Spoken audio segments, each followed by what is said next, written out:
Good morning, students. Welcome to the e-learning class of science. In the previous session, we have started lesson 7, Staying Safe. Let's continue this chapter. See page number 59 and start with topic First Aid. First aid, the immediate help given to an injured person before the arrival of a doctor or medical aid is called first aid. किसी घायल व्यक्ति को doctor के आने से पहले या चिकित्सीय सहायता से पहले दी गई तत्काल सहायता को फर्स्ट एड कहते हैं। मीन्स अगर किसी को चोट लग जाती है, अचानक हमारे सामने किसी का एक्सीडेंट हो जाता है, तो हम उसकी पहली मदद क्या कर सकते हैं? It provides some relief to the victim and prevents his condition from worsening further.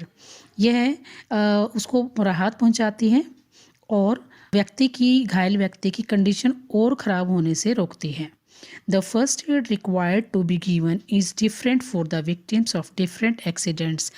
अलग अलग एक्सीडेंट्स में घायल व्यक्ति के लिए अलग अलग फर्स्ट एड दी जाती है। It depends on the condition of the victim and nature of an accident.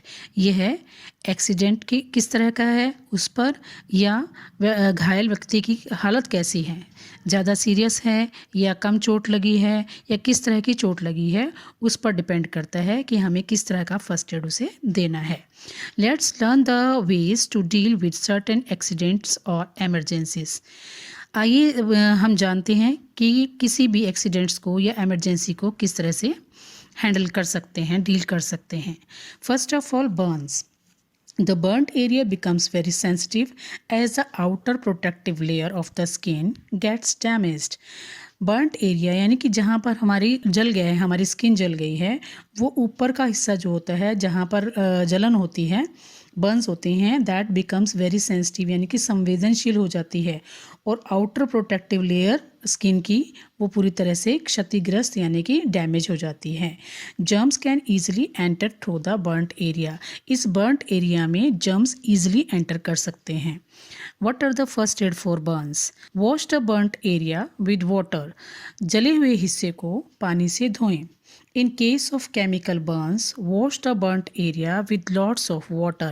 अगर कोई बर्न केमिकल से हो गया है, केमिकल गिरने से हमारे हाथ में बर्न हो गए हैं, जल गया है, तो उसे बहुत ज़्यादा पानी से धोएं। Blister which are watery eruptions on the burnt skin should not be pricked.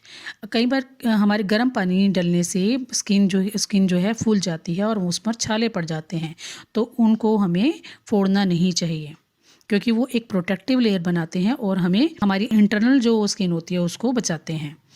Pricking can cause infection. अगर हम उनको फोड़ देते हैं तो उसमें इन्फेक्शन होने के चांसेस ज़्यादा रहते हैं। Apply a piece of cloth dipped in a mixture of baking soda and water to the burnt area. अब हम क्या कर सकते हैं, एक मिक्सचर लेना है अपने वाटर का और बेकिंग सोडे का, उसमें कपड़े को डिप करके लगा सकते हैं। Apply an antiseptic cream to the burnt area. कोई भी एंटीसेप्टिक क्रीम रोगाणुरोधी यानी कि बर्नोल टाइप आप बर्नट एरिया पे लगा सकते हैं और उससे हमें रिलीफ मिल सकता है। Cut and wants expose the body tissue to the air. जब हमारी बॉडी में कट होता है या कोई घाव हो जाता है तो उससे हमारे टिश्यू का डायरेक्ट कांटेक्ट हो जाता है एयर से। This allows germs to cause infection if proper attention is not paid to them. अगर उसका ध्यान नहीं रखेंगे तो उसमें जर्म्स एंटर करने के बाद इन्फेक्शन हो सकता है। First aid for cuts and wounds. Clean the wound with an antiseptic solution like Dettol. जो घाव है उसे एंटीसेप्टिक सॉल्यूशन जैसे डिटोल आदि से साफ करें। Apply an antiseptic cream to the wound. कोई भी एंटीसेप्टिक क्रीम घाव पर लगा सकते हैं, लगाएं। Put a pad of sterilized gauze over the wound. वो स्टेरिलाइज किया हुआ वो पैड हमें वुंड पर लगाना है ताकि उसे जल्दी से ठीक किया जा सके। If bleeding does not stop, tie a tight band over the wound to stop bleeding. अगर ब्लीडिंग बहुत ज़्यादा हो रही है तो उसके ऊपर आपको वो लगाने टाइट बैंड, अच्छे तरह से मतलब कि उसके ऊपर एक पट्टी करनी है ताकि ब्लीडिंग रुक सके। An ice pack can be effectively use to stop bleeding. अगर ब्लीडिंग नहीं रुक रही है तो उस पर हम आइस पैक भी लगा सकते हैं। An ice pack can be prepared by taking some crushed ice in a thick wet towel. अब कैसे बना सकते हैं हम आइस पैक? आपने आइस लेनी है और उसको क्रश करना है और एक टॉवल में, वेट टॉवल में ले करके जहाँ पर भी आपका कट या वुंड है वहाँ पर वो आप लगा सकते हैं, उससे आपको राहत मिलेगी। In case of excessive bleeding, make the victim lie down and raise the bleeding part at a higher level than the rest of the body. अगर ब्लीडिंग बहुत ज़्यादा है तो जहाँ जिस हिस्से में ब्लीडिंग हो रही है उसको हायर लेवल पर रखना है, थोड़ा ऊंचा रखना है rather than rest of the body, और दूसरे वाले बॉडी पार्ट को नीचा रखना है। तो ऐसा करने से भी ब्लीडिंग को रोका जा सकता है। If the skin is cut by a dirty और रस्टेड ऑब्जेक्ट, जर्म्स में एंटर एंड कॉज टेटनस। अगर हमारी स्किन में किसी डर्टी या जंग लगे हुए ऑब्जेक्ट से कट लग जाता है तो उसमें जर्म्स एंटर कर जाते हैं और ये किसका कारण बनते हैं? टेटनस का, यानी कि उससे हमें टेटनस हो सकता है। In such a case an anti tetanus injection should be given within 24 hours of the injury. जब भी इस तरह की इंजरी होती है तो हमें एक इंजेक्शन, एंटी टेटनस इंजेक्शन ज़रूर लगवाना चाहिए। वो भी किस टाइम के दौरान? 24 आवर्स के अंदर अंदर, लेट नहीं होना चाहिए। कभी आप सोचें कि 2 दिन बाद लगवा लेंगे, तब जो है इन्फेक्शन हो चुका होता है। तो इन्फेक्शन से बचने के लिए हमें 24 आवर्स में ही इंजेक्शन लगवाना है। Sprains and fractures. Now, what are sprains? Sprain is a condition where the tissue around a joint get torn due to a sudden jerk. अचानक झटका लगने से जब हमारे किसी भी जॉइंट के आसपास के टिश्यू टूट जाते हैं और हमें तकलीफ़ महसूस होती है, this condition is known as sprain. आपने सुना होगा कि मोच आ गई, चलते चलते पैर मुड़ गया आपका, तो उससे क्या है, वहाँ पर स्वेलिंग आ जाती है, तो that condition is known as sprain. It results in a painful swelling with discoloration of the skin. इसका रिजल्ट क्या रहता है कि पेनफुल स्वेलिंग आती है, दर्द बहुत होता है और वहाँ की स्किन का कलर चेंज हो जाता है। Fracture is a common injury to the bones in which there occur a crack of break in a bone. Now what is fracture? Fracture is a common injury. Generally क्या होता है, bones जब टूट जाती हैं या उनमें क्रैक आ जाता है, वो जो ब्रेक हो जाती हैं, टूट जाती हैं, तो that is known as fracture, यानी कि हड्डियों का टूटना, that is known as fracture. Apply an ice pack to the sprained area, this will reduce the swelling. जहाँ पर आपकी मोच आई है वो एरिया, उस पर हम आइस पैक लगाएं और इससे क्या है, स्वेलिंग कम हो जाएगी। Apply any pain relieving ointment, कोई भी पेन किलर जो ऑइंटमेंट है वो हम उस पर लगा सकते हैं। टाई ए क्रेप बैंडेड और any other clean cloth on the affected area, उस जगह पर हम बैंडेड जो बिल्कुल सॉफ्ट होती है, जालीदार कपड़ा जो होता है उसकी, या साफ़ कपड़े की बैंडेज उस एरिया पर बांध सकते हैं। This provide support to the surrounding tissue during movement. वो क्या हेल्प करती है कि जब भी हमें मूवमेंट करनी है उस टाइम हमारे टिश्यू को सपोर्ट प्रदान करेगी। Give complete rest to the affected part, और हमें उस अफेक्टेड पार्ट को ज़्यादा मूव नहीं करना है, कंप्लीट रेस्ट करना है। विजिट ए डॉक्टर इमीडिएटली, और हमें तुरंत डॉक्टर से के पास जाना चाहिए, विजिट करना चाहिए। First aid for fracture, fracture के लिए फर्स्ट एड क्या है? Do not allow movement of affected part, affected part में ज़्यादा मूवमेंट नहीं करनी है। Use an ice pack on the affected area, affected area पर आइस पैक लगाएं। Use a splint to prevent further movement of fractured arm और leg, आपको splint लगाना है। Splint, what is a splint? It is a hard object, यानी कि जब fracture हो जाता है, बोन में क्रैक आ जाता है, तो उसको क्या करते हैं, किसी चीज़ की सपोर्ट दे करके पट्टी से बांध देते हैं, तो that supportive object that is known as splint, and it prevent further movement of fracture arm और लेग, मूवमेंट ज़्यादा हिलने डुलने से रोकता है। Any rigid object like a thick covered strip और a flat piece of wood और a scale can be used as a splint. अब स्प्लिंट के रूप में हम क्या क्या चीज़ें यूज़ कर सकते हैं? ये हो सकती है कार्डबोर्ड, स्ट्राइप और a flat piece of would, एक लकड़ी का फ्लैट पीस आप यूज़ कर सकते हैं, या फिर स्केल भी आप एज ए स्प्लिंट यूज़ कर सकते हैं। In case of fractured arm, do not allow it to hang down straight.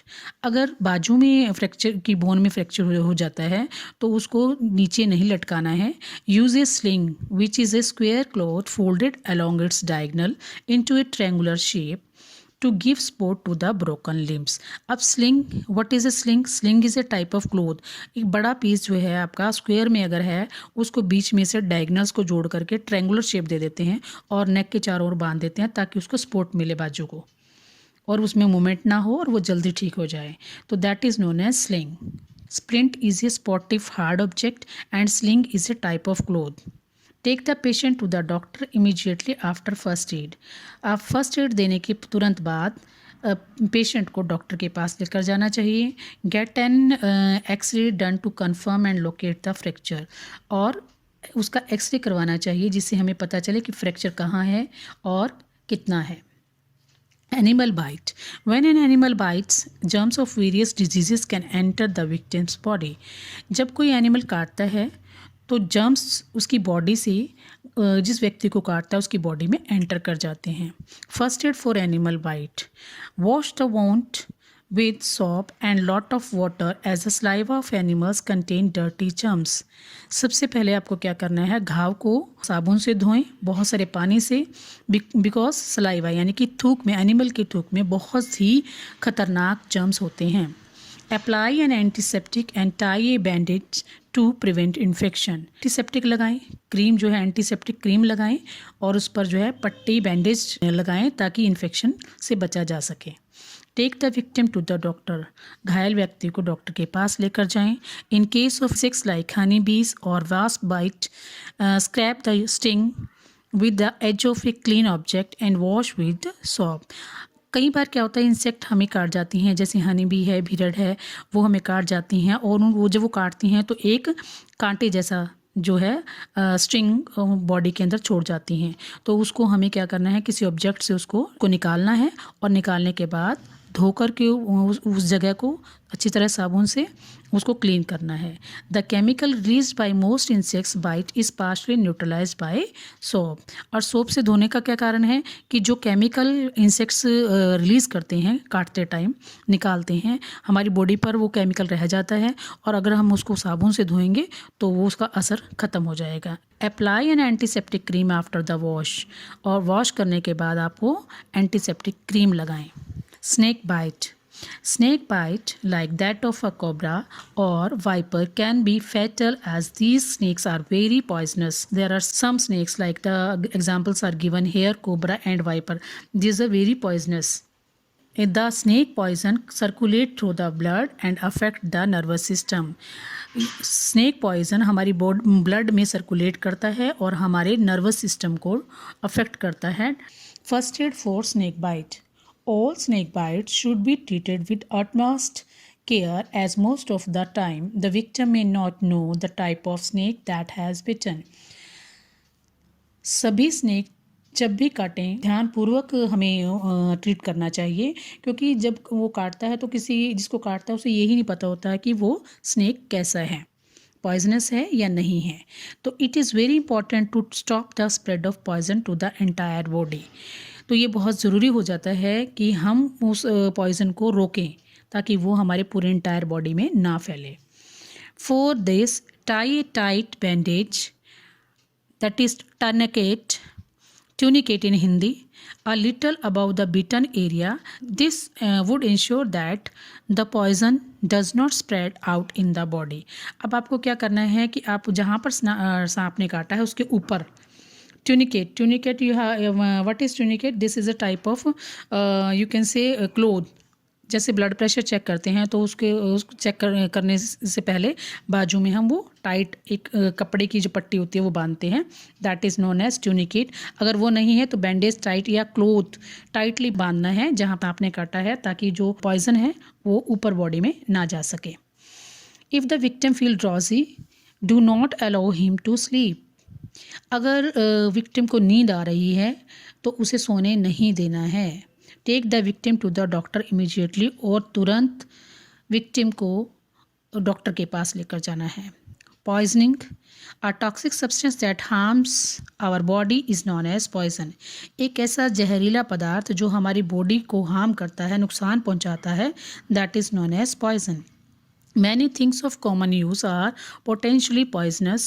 For example, detergent, phenyl, naphthalene balls, nail polish, etc. बहुत सी कॉमन चीज़ें पॉइजनस होती हैं, जैसे एग्जांपल डिटर्जेंट, घर में जो हम यूज़ करते हैं डिटर्जेंट कपड़े धोने के लिए, फिनाइल, नेपथलीन बोल्स, कपड़ों में कीड़ा ना लगे उसके लिए भी हम घर में यूज़ करते हैं। तो nail polish, all of these are the poisonous things. तो following precaution should be taken while handling poisonous substances.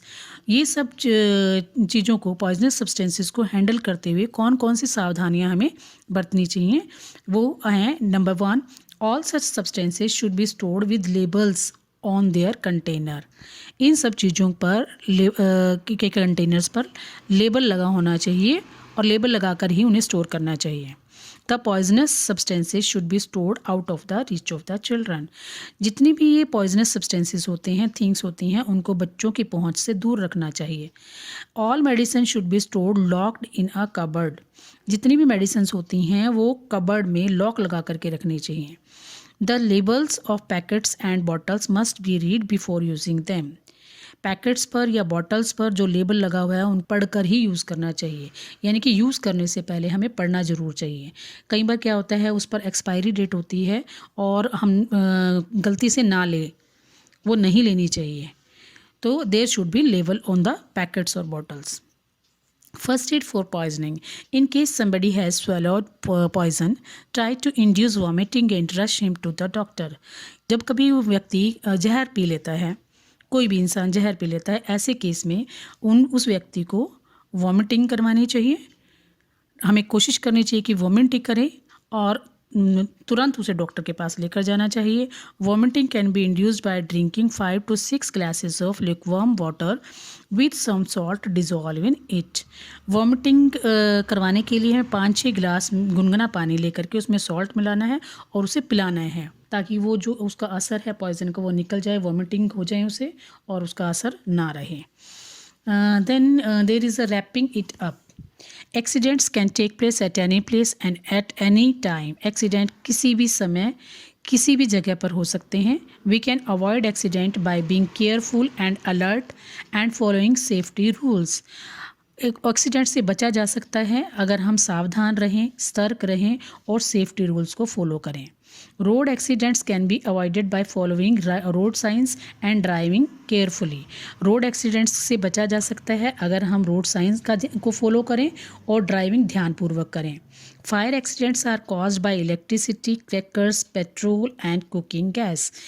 आग के जो एक्सीडेंट होते हैं वो बिजली से, पटाखों से, पेट्रोल से और खाना पकाने यानी कुकिंग गैस से होते हैं। So this is about your chapter. I think all the topics are clear. So dear students, follow all these safety rules and be safe. Thank you. Have a nice day.